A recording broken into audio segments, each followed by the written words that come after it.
ran into that. I'll just leave it there then. Oh, no! Out of here! Oh, my God! Oh! Oh! No! No! No! No!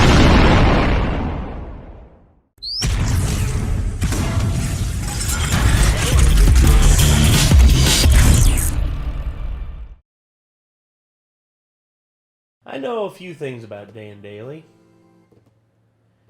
I know that he's revered as one of the toughest SOBs of all time. And that's evident from the fact that he doesn't just have one Medal of Honor, he's got two. And, oh yeah, by the way, when I say Medal of Honor, I don't mean, you know, that video game franchise that is way past its prime, and I mean like the real Medal of Honor. Like the Medal of Honor that is handed out to those who show valor in the highest regard and self-sacrifice to basically just to show that they put others before themselves. It's just basically the highest like regard of selflessness that our country offers to soldiers. And there's a lot to be said about Dan Daly, and I know that there's a few things that I can say, but in the end, I know that Fat Electrician is going to know more than me, because he's made a whole video about it. Almost done his homework. Huh? He's done his homework. Yes, and that's something that I greatly respect, the fact that he does his homework and everything like that. Like me, I don't. Here's the thing: I don't do research videos. When I make a mistake in something and y'all call me out on it, I own up to it. And that's the thing. I'm not afraid to admit when I'm wrong. I'm not afraid to admit when. And here's the thing: there's some people who will say that that's weakness. Somebody in the comments one time was just like, y'all need to research better before you say things in your videos. And we're like, no. We're not making research pieces. Like, No. That's not what we're doing. We're saying literally what's on our mind. That's it. And if we're wrong, then we're wrong. Here's the thing. I'm not a narcissist to the point where I'm not just gonna be like, well, technically I wasn't wrong. I was just misinformed. Anyone who does that shit annoys me to no end. You know who you are. You know who you are. You know, the people who are just like, well, technically you're wrong because, you know, I read this here and this has sources, but even though it was disproven, I was still right. It's like, get over yourself. Jesus. Are you such a narcissist that you just can't just say, I was wrong? Like, are you going to cough up blood because your pride is just too strong? You're just like, I can't admit that I'm wrong on anything because if I do, then I'm a weak person. I think some people genuinely feel like it's going to do something bad to them if they admit they've been wrong or something. There is nothing wrong with admitting when you're wrong. Don't be afraid to admit when you're wrong. Hell, I do it all the time. There is nothing wrong with it. There's just people out there who just associate, you know, admitting you're wrong with weakness. I think admitting you're wrong is a sign that you know how to grow. Yeah, it's a sign of strength. True strength. Weakness is refusing to grow and learn. Exactly. Shows that you're still a child. Mm-hmm. The only way you're ever going to grow stronger with that mindset. Yeah, the only way you're going to grow in life is take your mistakes and grow with them. Don't let your mistakes hold you back. Don't live your life just being like, well, I made one mistake on this one thing, and that's I'm never going to do it again because I don't want to live with the disappointment. It's like, then you're never going to learn or do anything. You're just going to keep being the exact same person that you are, and honestly, mentally it'll ruin you to try and do something different. Yeah, I don't like making mistakes, but I really like the process of learning from my past mistakes. I do too. It makes me feel like I'm getting somewhere, you know? I mean, hell, like, I can't tell you how many times I messed up learning how to play certain songs that I really like. the amount of times I had to work on my finger placement for like Red Hot Chili Peppers songs, and just like, holy crap, like I get so frustrated, but then eventually I nail it, and I'm just like, yes, and learning it and just like getting that down to where my fingers sort of just like act on their own, and I'm like, holy crap, dude, I'm doing it. It's like I'm actually learning and I'm actually growing as a musician. But it's very nerdy, but I'm about to dungeon master for Nate and some friends again soon, and yeah, having more YouTube videos as reference now to get tips for how to do it, like, makes me realize that the last time I tried, like 10 years ago, I made lots and lots of mistakes, but every time I find out about a mistake I made back then, I'm like, that's dope, doing it this way will be so much better. Yeah, that's how it is. And don't be afraid to learn from others. Much like how we're about to learn about the most gangster Marine of all time, Dan Daly, by the Fat Electrician. Let's get this up on screen. Let's check out what our old boy's got to say here. Bring it on.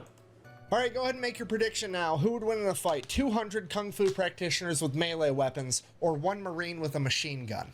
The Marine. Today we're talking about the most gangster Marine ever. A man so remarkable that General Lejeune himself would declare him to be the most outstanding Marine of all time. A man that was so fierce on the battlefield that General Smedley D. Butler, one of only 2 Marines to ever receive the Medal of Honor twice, would declare him to be the fightingest Marine he ever knew. Ladies and gentlemen, the only other Marine to receive the Medal of Honor twice, Sergeant Major Dan Daly. Born in New York on November 11, 1873, Dan Daly would grow up competing as an amateur boxer as well as working as a paperboy. And while working as a paperboy might seem like the useless details you throw in at the beginning to humanize the main character, in this case it's anything but, because him working as a paperboy would create a butterfly effect through time that would change the US military as a whole. You see, you gotta remember that this is the late 1800s and information and news didn't spread the same way it does today, so working as a paperboy back then meant that he always got the newspaper, meaning that he had more information at his fingertips than 99% of the population. Because of this, he would be able to closely follow the exploits of future President Theodore Roosevelt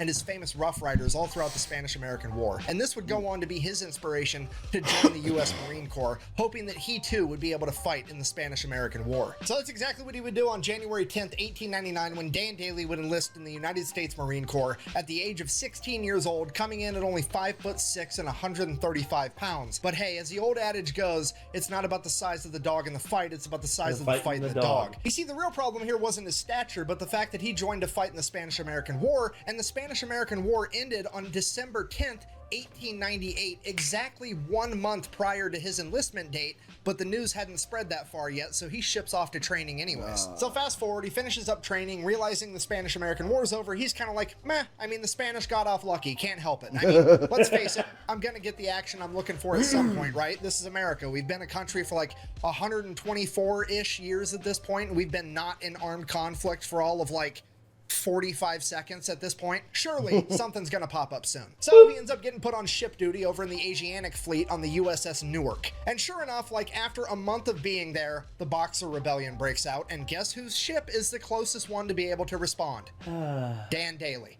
Alright, real quick, oversimplified explanation of what the Boxer Rebellion is in case you have absolutely no idea. At this point in time, China had really just been opened up to the rest of the world, and foreign influence is just flooding in. You have Western businesses going in there trying to make money. You've got Western governments going in there being like, hey, you guys want some democracy? And then you had missionaries going in there also trying to spread Christianity. And all of this influence came so fast, so quick, that a large portion of the Chinese population felt that it was too much, too soon, and they started to push back and started a nationalist movement. Part of this nationalist movement was a bunch of young men that practiced Kung Fu. Now, to somebody from the West, Kung Fu looks an awful lot like shadow boxing, so they just referred to these young men as boxers, hence the term Boxer Rebellion. These boxers got together, started their own little club called the Society of the Righteous and Harmonious Fist, and then proceeded to run around beating the shit out of and or killing every foreign diplomat, businessman, and missionary they could find.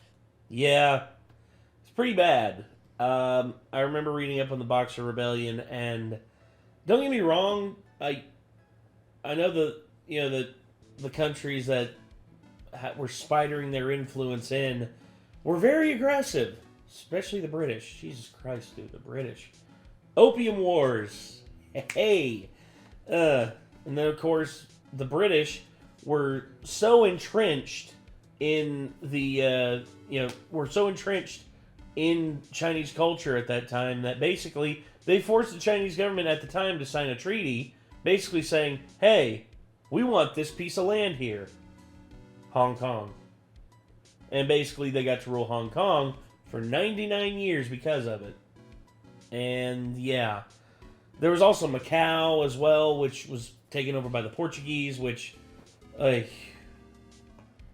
China's got a complex history. And it is at that point that the Marines get sent in. So Private Daly and the rest of the Marines show up to Peking, China, which would later go on to become known as Beijing, the capital of China, at which point they promptly and immediately take over a large legation center on the southern border wall of the city, known as the Tartar Wall. They then gather up all the refugees they can find, get them inside the legation center, and set up a defensive perimeter. Things are going well, now we're just waiting for reinforcements. Problem, hours and hours go by, the reinforcements don't show up, and it's about to be dark out. So at this point, the Marine leadership's thinking like, hey, the reinforcements are definitely on the way, they wouldn't just leave us here, which means the reinforcements have gotten lost because, I mean, let's face it, if there was ever a time or a place where the directions of go to the giant building on the big fucking wall wasn't specific enough, it would be in China, right? I mean, they're known for their big ass walls, it's kind of their thing. Yes. So they're lost out there, we need to go find them before nighttime, otherwise they're gonna get ambushed by like 1,000 of these kung fu guys, and they're all gonna get killed. So, we're all gonna leave, go find the reinforcements, and come back. Private Daly, you're gonna stand guard here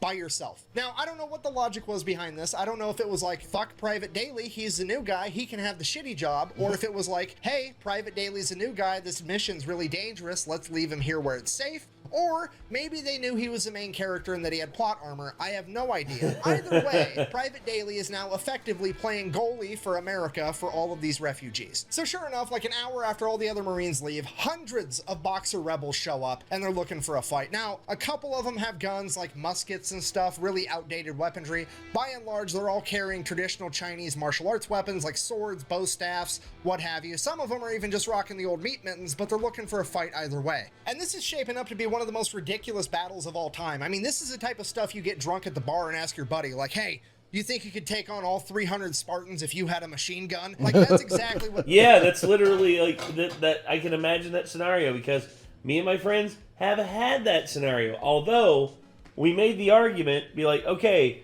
what gun would you carry in to Helm's Deep when the Uruk-hai were charging in? And I looked and I was just like, the M30 minigun, like the one that Jesse Ventura had from friggin' Predator, with a barrel of over 20,000 rounds of ammo. I would mow those fuckers down. I'm thinking it doesn't matter what gun you pick. Like, you're not gonna have enough ammo to get all of them. Well, it's 10,000, and I was gonna say armor-piercing rounds, which is the M30 like had that. I was gonna say you could definitely mow down at least half of them.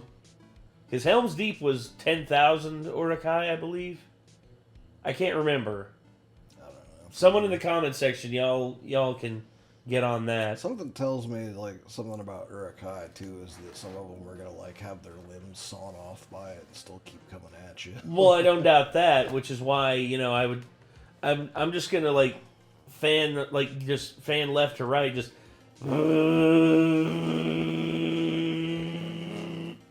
just keep firing until, like, the 20,000 rounds are gone.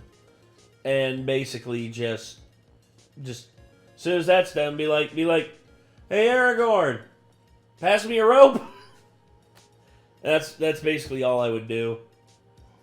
I would at least make a dent enough in it to where I think it can make a difference in the battle. If I could have one weapon versus the Uruk-hai, it would be an AC... An AC-130? Yeah, AC-130. Basically circling up above. Yeah, I don't want to be anywhere near them. It'd be like, that's one kill. Like, and there's the 10. Alright, load the 105. There it goes. Copy that. It's about 150 kills right there.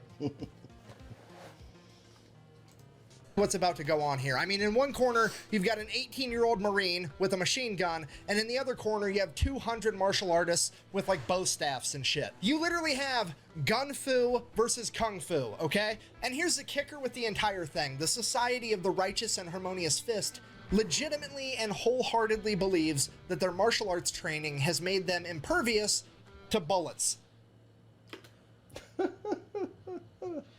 Dan Daly's like, bet. Yeah.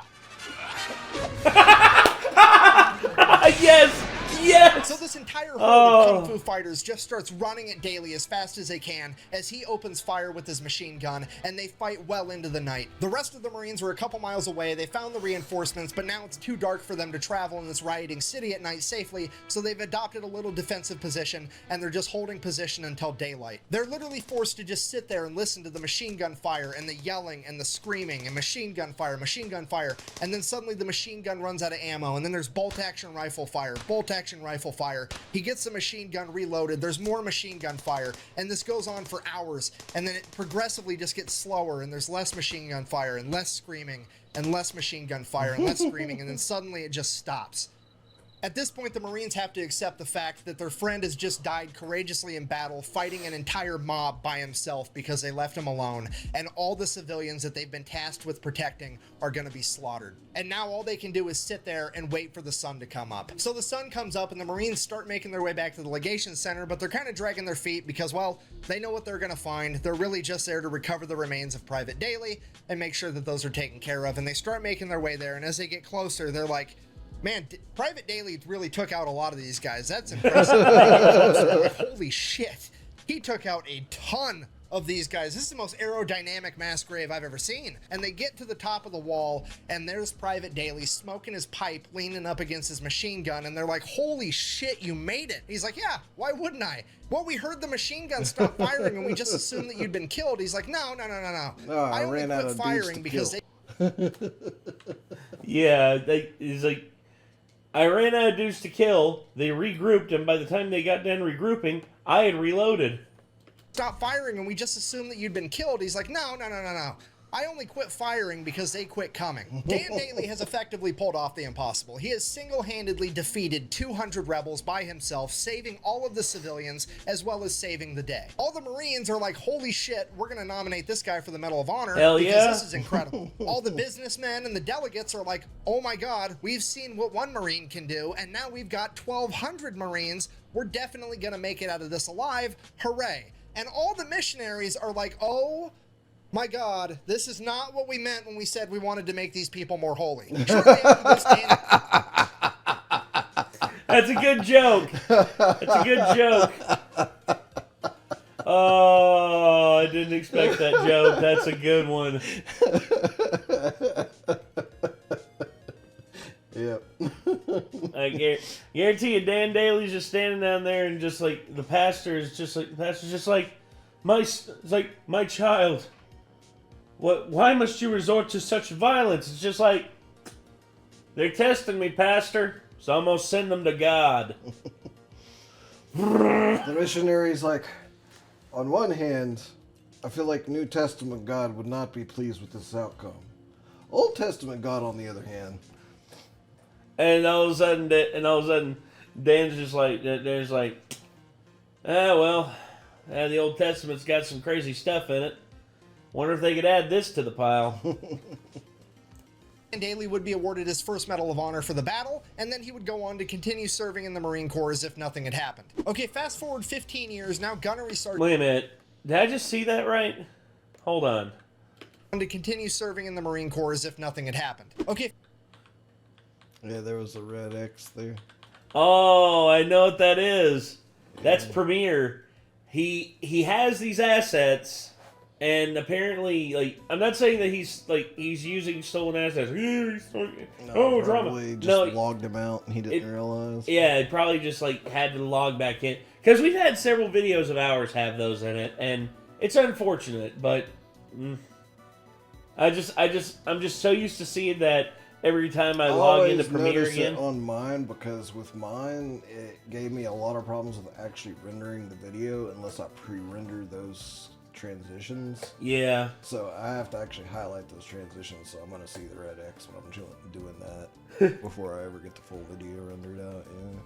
Yeah. So I'll notice it when it logs me out, because I'm like, wait, shit.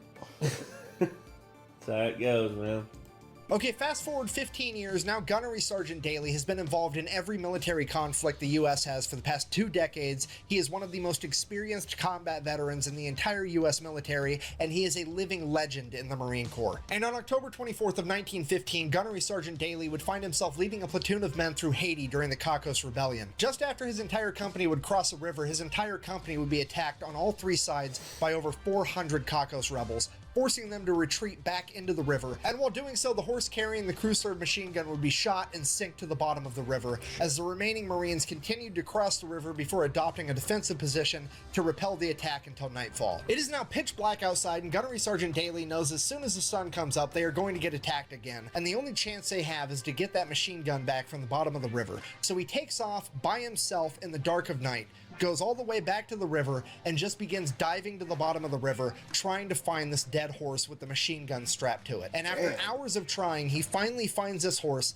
manages to go down, untie the machine gun, come back up for air, go back down again, getting pieces, ammunition, the gun itself, the tripod. He gathers up all of this stuff, gets it out of the river, and then straps it to his back and carries it back to his men. Bear in mind, that is over 200 pounds of equipment, and this guy is 5'6", 135 pounds, but he gets it done anyways. Now, he was 5'6", 135 when he started the military, wasn't he? I'd say he probably put on at least a few, like, at least 15, 20 pounds of muscle. Yeah, he's got to have some muscle poundage by this point. Also, still impressive, though. Extremely impressive. But not only that, but he carried it back after diving in the water for it for hours. Dude had to be tired as fuck. No doubt about it. Now, Marines believe in a couple things when it comes to a gunfight. Number 1, bring a gun. Number 2, bring friends with guns. Number 3, decide to be aggressive enough, quickly enough. If you're not picking up what I put down, I'm trying to tell you that he is not about to use this machine gun for self-defense. He's about to use this machine gun for self-offense. First thing in the morning, he gets his men together. They launch an attack first. Well, have you heard the whole thing about into the jungle? How there are certain countries' militaries that say they're just straight up scared of American Marines? Of course. And the reason being is because whenever other military forces hear gunfire, they'll move away from it a lot of times, but the Marines are the ones that fucking run towards it. Retreat hell, man. Yeah. Marines are bad bastards, and I love them for it. They're insane because, who runs towards gunfire, you know? Marines. Yeah. Well, once again, it goes back to the old adage, retreat hell. You heard about that story? Huh? Yeah. Okay. But yeah, that old adage is just one of my favorite stories ever when it concerns Marines. Just hell, we just got here. Retreating, and Daly has effectively saved himself and all of his men, earning himself his 2nd Medal of Honor. Fast forward 2 years, June 1st, 1917, it's World War I, and Daly is now a 1st Sergeant, leading an entire platoon of young, inexperienced Marines into the Battle of Belleau Wood. If you don't know the Battle of Belleau Wood, the Germans are just rampaging through France, making a beeline right towards Paris. And at Belleau Wood, the U.S. Army, the Marine Corps, the French Army, and the British Army all get together to stop the German military in their tracks. Now, this made it not only a strategic battlefield, but a symbolic battlefield, because how dare you stop the mighty German military? Now they're going to hit back twice as hard just to prove that it was a fluke. Because of this, right after they stopped the German military on June 1st, the French military is like, okay, we stopped them, let's take the W and head back to Paris, and we'll fight from there. We don't want to get slaughtered in this wood line by the Germans because they're pissed. And it is at this point that the Marine leadership famously responded by saying, and I quote, "Retreat, hell, we just got..." Yeah, there it is. That's what I'm saying. I kind of had a feeling that you might bring that up when you said it. Corps pretty much dons their gas masks, fixes bayonets, and proceeds to fight their ass off for the next 26 days straight. Okay, here's what I need you to understand. On paper, the Marine Corps should absolutely not win this fight. They are both outnumbered and outclassed. The German military is one of the most veteran fighting militaries on the planet at this point in time, and the Marine Corps is primarily comprised of a bunch of 18-year-old kids that have never seen combat. However, leading those 18-year-old kids is a bunch of fucking badasses like Dan Daly. I'm sorry, you're whenever he's in battle, he's not just Dan Daly, he's Dan fucking Daly. Like, put some respect on his name. Hey, this video started with him being a paperboy from New York. He is now a 45-year-old man with 2 medals of honor that has been in the Marine Corps since he was 16 years old. This man almost is a 30 grizzled years. veteran that has been there, done that, and has a t-shirt, and he is about to don his plot armor and fuck shit up. So the Battle of Bellewood kicks off on June 1st. Pretty much immediately, First Sergeant Daly's lieutenant gets shot, and he is now out of the fight, okay? Okay, if you don't know what that means, the officer is the one guy on the battlefield that sorta kinda pretends like he gives a fuck, and he is now gone. The regulator is off the war machine, and First Sergeant Dan Daly is now in charge of his entire company, unopposed. Fast forward, June 5th, German artillery strikes the ammunition depot, lighting everything on fire. Dan Daly leads his entire platoon in, sets the fire out, prevents all the ammunition from exploding, saves the entire battle. Fast forward 5 days, June 10th, the German machine gun squad would try to advance on Daly's company. Daly would get up by himself with nothing but 3 frag grenades and his Colt 1911, using the 3 grenades to disable the machine gun before approaching, shooting their commanding officer, killing him, and taking the other 14 Germans as prisoners of war. Fast forward a couple of hours. Damn. That's a badass man right there. Right?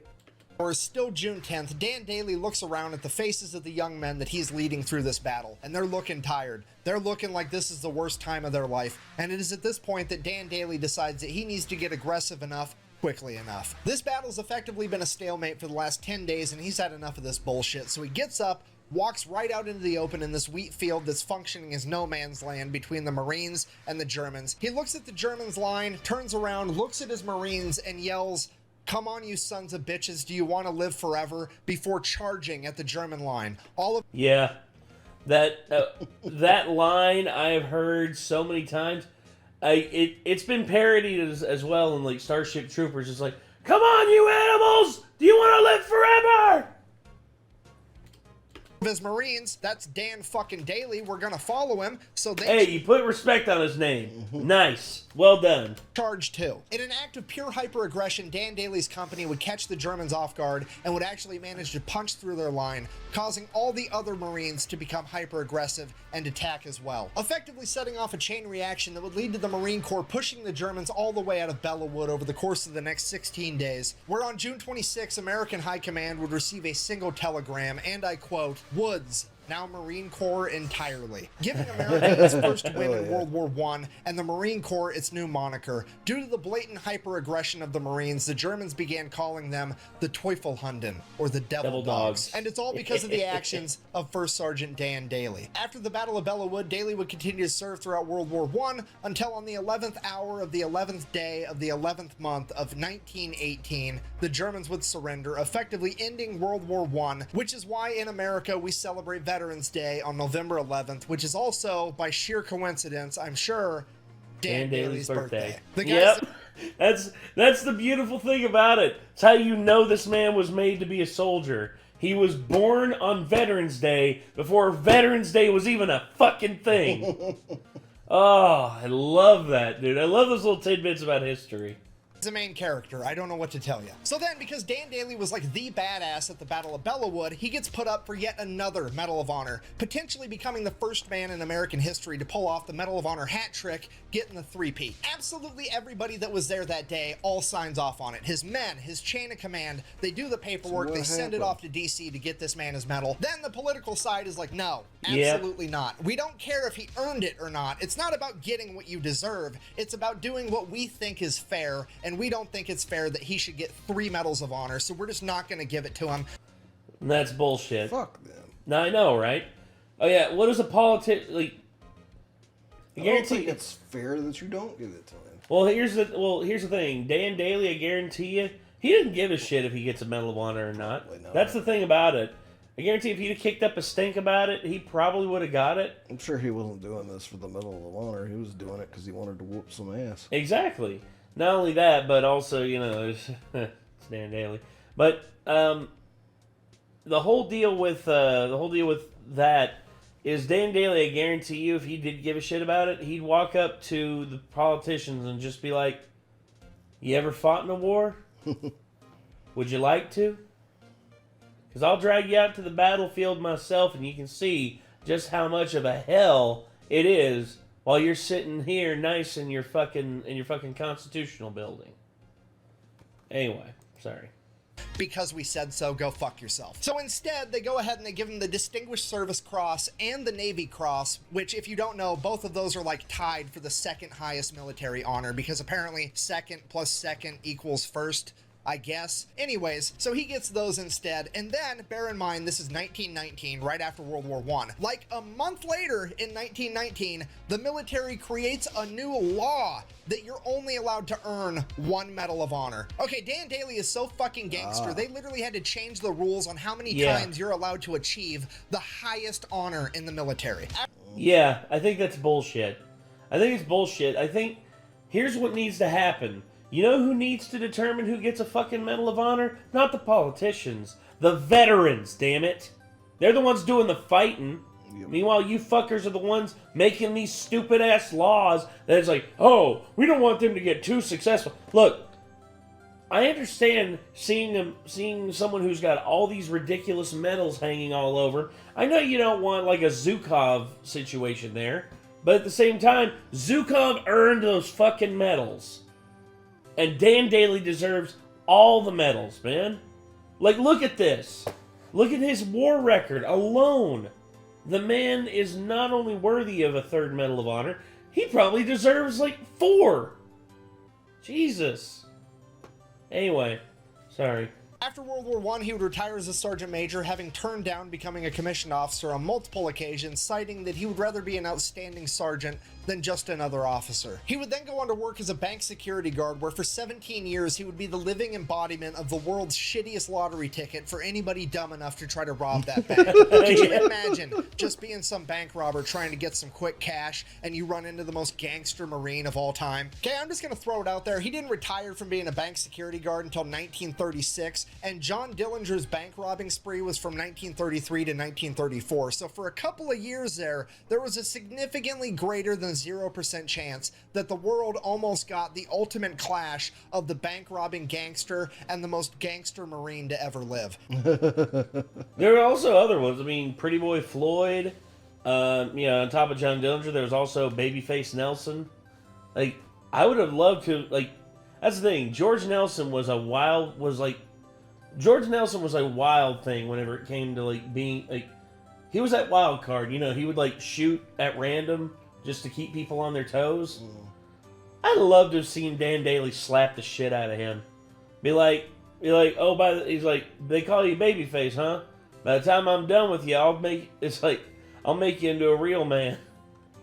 Oh, man. And I'm going to go ahead and write that down in my book as the coolest thing to never actually happen. In conclusion, Mark Twain is frequently accredited with the famous quote, "It's not about the size of the dog in the fight, but the size of the fight in the dog," when in reality it wasn't Mark Twain that said that first. It was actually Dwight D. Eisenhower, 5-star Army General and the 34th President of the United States. Somebody that would have known good and well who Sergeant Major Dan Daly was, and I think that maybe, just maybe, he had that 5'6", 135-pound devil dog on his mind when he came up with that quote. Thank you for watching. Best way to support the channel is go buy some merch at thefatelectrician.com. Quack bang out. I cannot believe that my favorite character from Starship Troopers is actually based off Dan Daly, and I have no idea. Come on, you ape! You want to live forever? Yeah. Come on, you apes. Sorry. I expect the best, and I give the best. Have fun! That's an order! Here's the beer!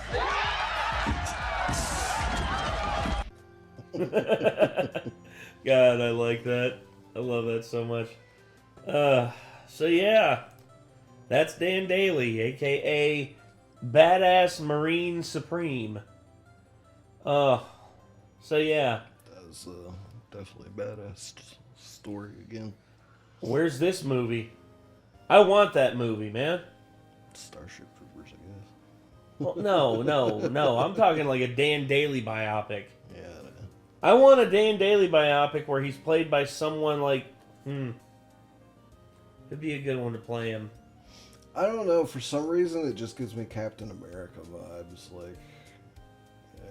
Captain America was not.